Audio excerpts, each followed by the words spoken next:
Welcome to our final big question of home learning. We've been so impressed with all the big questions you've written over the last 8 weeks, the way you've watched the models, and then the way you've gone away and gotten your own points and supporting evidence to write really impressive answers. The work you've had uploaded to Seesaw in the big question especially has been outstanding, so well done. Just one more to go before we can do it all together again in school. It's a big effort today to watch the model and put in your best effort so you can get full marks when it does come to assessments. Okay, so before we go and look at what the big question is, we're going to have to order the text. This is a question that you will see a lot, and it takes time to do it properly. A lot of people seem to guess the answers and then get one or two wrong, but it's really easy to get full marks. So what you need to do is you need to go and find these statements in the text, underline them, and then put a number next to them. Then come back and put the number from the text onto the sheet so that you get it correct. If it takes you a while, that's absolutely fine. It's really important to get these correct. So what I'd like you to do now is to pause the video, go and do this now, take your time with it as long as it needs, and then come back on unpause when you're ready to check your work.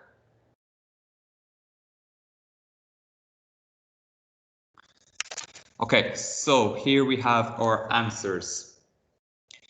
The first one was Salim was shaving hairs on his top lip. The second event was they walked past the barracks. The third event was they got on the tube.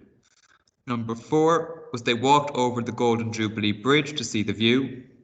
Number 5 was Salim received a call from his friend. And the final event was Kat's mom handed her some money to purchase the tickets. Well done if you got all those correct. That's really impressive. That would be the same as 3 marks. So well done if you got all those correct. If not, just make sure you take your time underlining each event in the text first. Okay. That is our do now finished. Let's have a look at what the big question is for today. So our big question is, we have a statement here and it says, Ted's way of thinking is quite different to other children his age. Give 2 pieces of evidence to support this statement. So we need to agree with this statement and we need to support it by giving 2 points with 2 pieces of evidence and matching explanations then at the end. Remember PEE times 2. You need to do it twice. 2 points, 2 pieces of evidence, 2 explanations. So our understanding of that question is Ted thinks a little differently to other children his age. He's quite unique. It's not a bad thing whatsoever. It probably is quite a good thing. As we know, it probably helps him with the London Eye mystery. So we're going to have to go to our text. We're going to read the text as we normally would, and we're going to find any evidence we can along the way. So as I read, I'll be finding evidence. I'll be showing you my evidence. As I read as well, you can stop the video to underline your own evidence too. Remember, the text will be displayed underneath the visualizer, so you can just press pause to write down your own evidence, or if you have it printed off, then you can read along with me and stop the video and underline your own evidence on the text. So as we go, I'll be making little notes, which you can do too. Okay, our last day of the London Eye mystery this week. So chapter 6, we go to the eye. When I woke up, the sleeping bag on the lilo on the floor next to my bed was empty. I looked out of the window to do a weather check. The sun shone, the anticyclonic pattern of the recent days continued. Barometers would be set dry and fair, and isobars would be far apart, just as I had predicted yesterday. Okay. I'm going to underline this quote. So he's done a weather check. We all look at the weather to see what it's going to be like. But a lot of us wouldn't probably go into such detail about barometers and isobars, so he thinks slightly differently in terms of the weather. So this is a quote I could use later on. Okay, maybe is he obsessed with the weather? Obsessed would be the wrong word, maybe a keen interest in the weather. Okay, maybe I could talk about that because yes, we do look out the window to see what the weather's like, but a lot of us wouldn't go into such detail. Okay, so that is an example of how his thinking is slightly different. That does not mean I'll use that point or that quote. I may find better ones as I read, so we'll keep going. I found Salim with Kat in the bathroom. He had Dad's razor blade in his hand and was shaving off the faint hairs over his upper lip and laughing at the same time. But I thought it looked good, Salim, Kat said. Salim turned and winked at me. Thing is, the more you shave it, the more it grows back. It's like lawn mowing. This made Kat hoot with laughter. When owls hoot, it doesn't sound like humans laughing, so I don't know why people say hoot, but they do. Nor could I see any logic in hairs or grass growing longer by being cut off. But I laughed too, because I wanted to be Salim's friend. Then I ran a finger over my own upper lip. There were no hairs there, and this was good. I wasn't sure about the idea of hairs growing on my face. For one thing, shaving is dangerous. Dad often comes out of the bathroom with bits of blood-drenched toilet paper stuck to his skin. Okay, his way of thinking here again is slightly different. For one thing, shaving is dangerous. Some people might think shaving is dangerous, but most people wouldn't. Also, it says his facial hair is a sign that we've evolved from apes. Okay, so that's another example and another point that I could make later on. Now I have 2 points and I have 2 pieces of evidence, but I've only read 2 pages. Okay, I do not know if this is the best evidence that I could use, so I'm going to keep going. And when you remember that we evolved from apes, you have to admit how limited human intelligence is mostly. Then we had breakfast. I had 43 shreddies, Kat had toast, and Salim started on a bowl of cornflakes but didn't finish it. There's another point. I think this is the best one so far. I had 43 shreddies, Kat had toast, and Salim started on a bowl of cornflakes but didn't finish it. He counts his cereal. Okay, that's a different way of thinking. He has a different routine. Every morning he seems to count his cereal, which is quite different to what a lot of people probably do. Then we left the house with Mum and Aunt Gloria, walking behind us, talking up a storm. This is one of my favourite things people say. It doesn't mean they were arguing, which is what it might sound like. It means that they were talking non-stop and not paying attention to anything else around them. When storms happen, it is hard to pay attention to anything else. Kat and Salim walked in front together. I was on the side nearest the curb, hopping across the cracks in the paving stones and around the lampposts, with my hands in my pockets, which is how I like to walk best when I'm with other people. Then we passed the barracks. Salim said how huge it was, and I said it had 24 stories, and Kat said it would be flattened any day now by her dad. Never, said Salim. Yeah, said Kat. Why has it got to go? Dad said it's full of drugs and needles and suicidal mums and cockroaches. Yuck. Yeah. And the postman wouldn't deliver things there anymore. Salim looked up at it, some height. Then Kat pointed at another big tower. That's where Mom works, Salim. Guy's tower. No way. Yup. The tower was silver and tall, and I could see Salim was impressed with London because he looked at the tall buildings with his eyes wide open and his mouth open. Then we had to go down onto the tube. Kat and Salim sat next to each other, and I sat 2 seats down between 2 strangers. I folded my arms across my chest to stop my hands flapping and shaking itself out, which is a habit Mr. Shepherd says I must lose. I stared at the tube map of London. It is a topological map. A topological map is a very simplified map, not to scale, so with no relation to the real distances. The stops stand for places where you can get on or off, or sometimes change trains, and these are ordered into straight lines with junctions, whereas in reality, they're all higgledy-piggledy. Higgledy-piggledy means all over the place. If I'd been next to Salim, I would have talked about different kinds of maps and explained how topological maps should be never confused with topographical maps. But when I looked over to where Salim was sitting, Kat was showing him silver nail polish on her fingernails and asking him about his social life, which is the thing she always talks about. So we have another example here. So if I'd been next to Salim, I would have talked about different kinds of maps. Okay, that shows that he's not really trying to get to know Salim the way Kat is. Kat is talking about his social life and discussing things with Salim, whereas Ted just wants to tell him about maps. Okay, that's quite a different way of thinking as well. Most people would try and probably get a connection with the person they don't know instead of just talking at them. Okay, here we are. We are here. I tried to see if he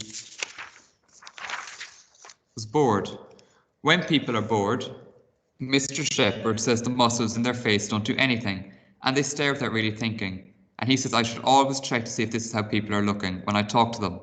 Salim was laughing and nudging Kat, so I deduced that he was not bored, although I would have been. We got out at Embankment Station so that we could walk over one of the Jubilee bridges and see the view. The sky was blue, the river was grey, the eye was white. The capsule moved so slowly that they hardly seemed to move at all. Halfway across the Thames, Salim took an old-fashioned camera, the kind where you have to use a film from his pocket. That's an interesting camera, Salim, Kat said. My mum gave it to me for going to New York. I wanted a digital one, but she says this kind would make me a better photographer in the long run. The long run means in the future. Then he snapped everything in sight, including one of Kat and me together with the London Eye behind us. After he clicked, his mobile phone rang with its James Bond theme tune. He leaned over the bridge's rail and spoke into it, like a spy on a double mission, as if he didn't want anyone to overhear. That phone of yours, Aunt Gloria said, when he'd finished the call, and folded the mobile away. Who was it this time? Just another friend, Salim said, calling from Manchester to say goodbye. Let's keep going, we're running late. Late for what? I asked. Late for the wheel. You can't be late for the London Eye, I said. It turns all day long, 2 times an hour, every hour, until after dark. Big Ben donged 11 o'clock as we reached the ticket queue, which was very long. The two mums groaned. It's infinite, Mum said. No, it's not, I said. Infinity. Why don't we come back later and go to the Tate first, Aunt Gloria said. Okay, I haven't found any evidence on those 2 pages, and I'm going to keep going now for the last 2 pages, see if there's any further points. You promised, Salim shouted. He stamped his foot and his eyebrows went down over his eyes. Salim's right, Mum said. We did promise, Chloe. Let's stick to last night's plan. Here, Kat, take this. She handed Kat some money in large notes. You get the tickets and Gloria and I will sit at the cafe over there and wait. When you've got them, we'll join you in the queue. Kat's eyes went large and round as she took the money. She put it carefully away in her leopard skin backpack. Then she, Salim and I found the end of the ticket queue and joined it. A lady in front asked the lady in front of her if she knew how long the wait was, and the lady 2 people up the queue said it was half an hour to get the tickets and another half hour to board. A whole hour, Kat groaned. Maybe that is too long. Kat, I said, an hour is a drop in the eternal ocean of time. This is what Father Russell at our church said once about the human lifespan. Salim grinned. Too right. He took out his camera again and did another shot from where we were standing. I asked if I could take one. Don't let him, Salim, Kat said. Ted's useless at stuff like that. You'll end up with a paving stone and half a trainer. But Salim didn't listen. He gave me the camera and I aimed through the viewfinder to the crux of the wheel. It jogged when I pressed the button. I took the camera away from my eye to see a man walking towards us. He wore an old leather jacket, unzipped, and a black t-shirt with writing on it, but I didn't notice what it said. He was dark-haired, with an afternoon shadow on his chin, which is what Dad says he gets at weekends when he's a day off shaving. As the stranger drew nearer, he threw a cigarette to the ground and stubbed it out under his heel, for which he could have been fined £1,000 for dropping litter, but nobody seemed to notice apart from me. He came right up. Excuse me, he asked. Are you looking for a ticket? Kat explained. Okay, and that's where we stop for now. Okay, right, I'm going to get out my book. I've marked my evidence. I have my text next to me here, although you can't see it. And I'm going to go to a new page. And I'm going to write the big question. It is Thursday, the 4th of March.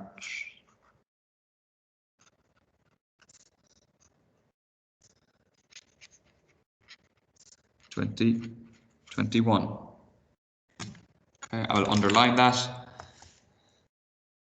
And I'm going to write my big question as well. Hopefully you have points made out too, as we read along together, that you have points that you're going to discuss as well. But I'm just going to do my one first so that you are in the best possible position to get full marks in this question.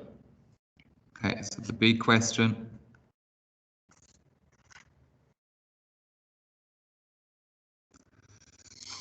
Ted's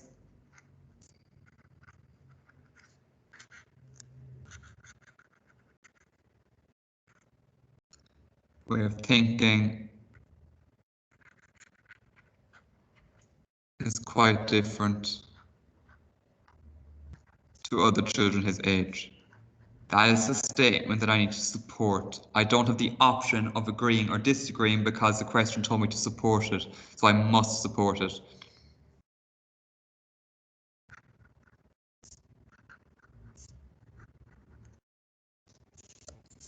Okay.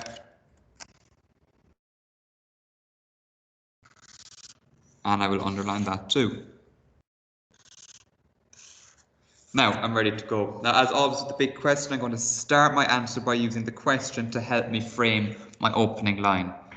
So I'm going to start with I agree, because we are supporting the statement that Ted's way of thinking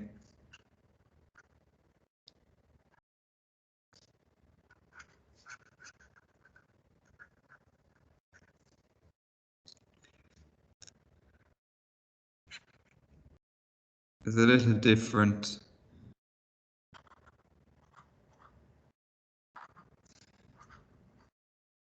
from other children his age. I'm going to skip 2 lines. It's just my opening line. Now I'm going to start with my first point. This is the first P. Firstly,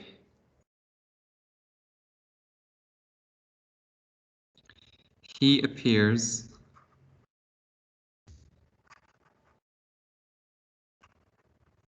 to analyze the weather a lot. So it's quite easy for me now that I've underlined the text, I've spent that time going through it, it's quite easy for me to refer back to see what I underlined and then choose the best points. To analyze the weather a lot,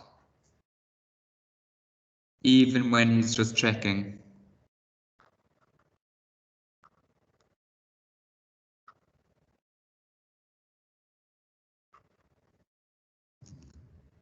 To see what kind of day it is going to be. So even when he just wants to check the weather, he analyzes it and uses the terminology that a meteorologist might use.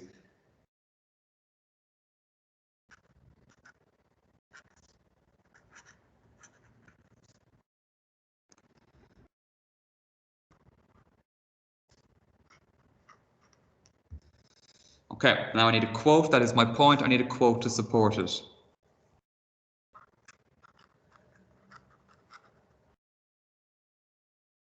He says the anticyclonic pattern of recent days continued. Now I could have chosen probably any quote around that weather paragraph in the opening few sections of that chapter, as he talks a lot about the weather. But I just chosen this one.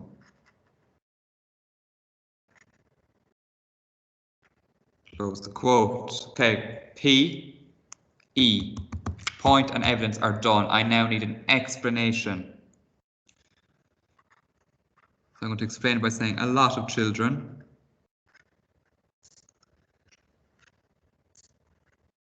Ted's age would be more worried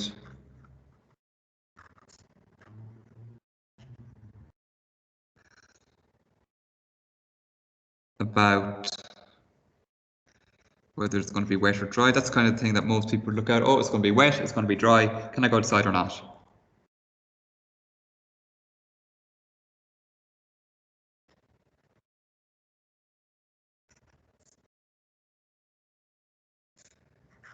So for this reason, Ted's behavior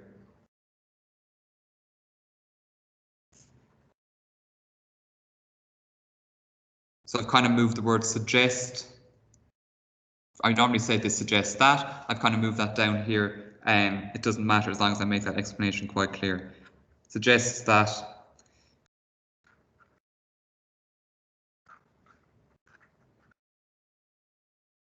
he sometimes acts differently to his peers. Peers is just another way of saying people his age.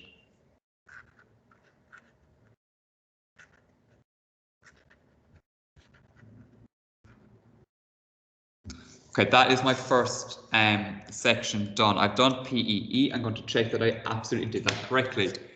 I start by saying, firstly, he appears to analyze the weather a lot, even when he's just checking to see what kind of day it is.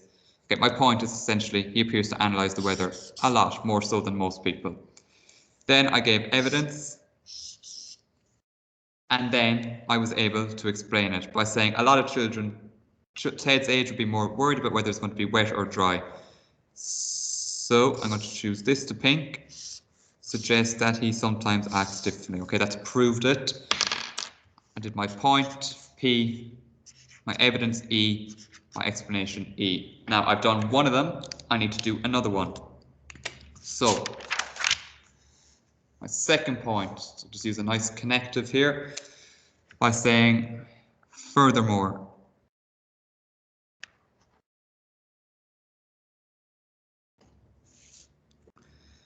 Ted counts his shreddies. I think that's the biggest point that I could make.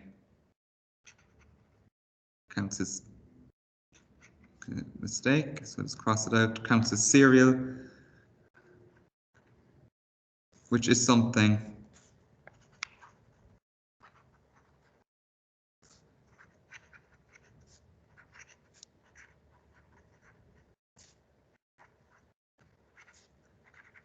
would not do. Okay, so it's something that a lot of people would not do.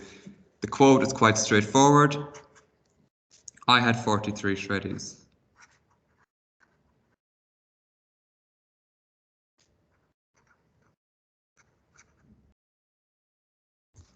Right, I've made my point about him counting his breakfast. I've given the quote to support it. And now I just need to show the explanation. So this shows that. It's just really that his morning routine is quite different to other people. Most people wouldn't spend the time counting shreddies. This shows that Ted's morning routine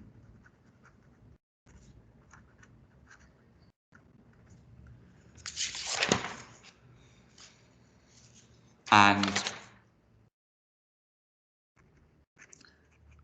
what works for him. We all have different things that work for us in the morning to get us up.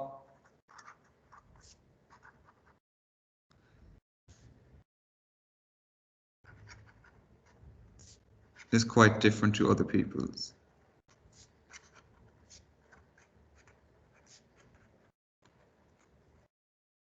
Okay, nice, straightforward point, evidence, and explanation there. My point is Ted counts the cereal. That is different. P, done. Explanation, sorry, evidence. E, done. And this shows that his morning routine is quite different. Okay, there's my explanation. Right, I've done PE twice. I've shown you how to do it. Your answers this half term have been outstanding since Christmas. So just please keep that up for today and upload it to CESO, and you might be able to discuss it as well in your afternoon briefings. Big well done on all the reading you've done over the last 8 weeks. We'll come back tomorrow for one final home learning lesson on our reading comprehension about World Book Day. Okay, so I will see you then for that. Have a lovely Thursday, and I'll talk to you tomorrow. Bye.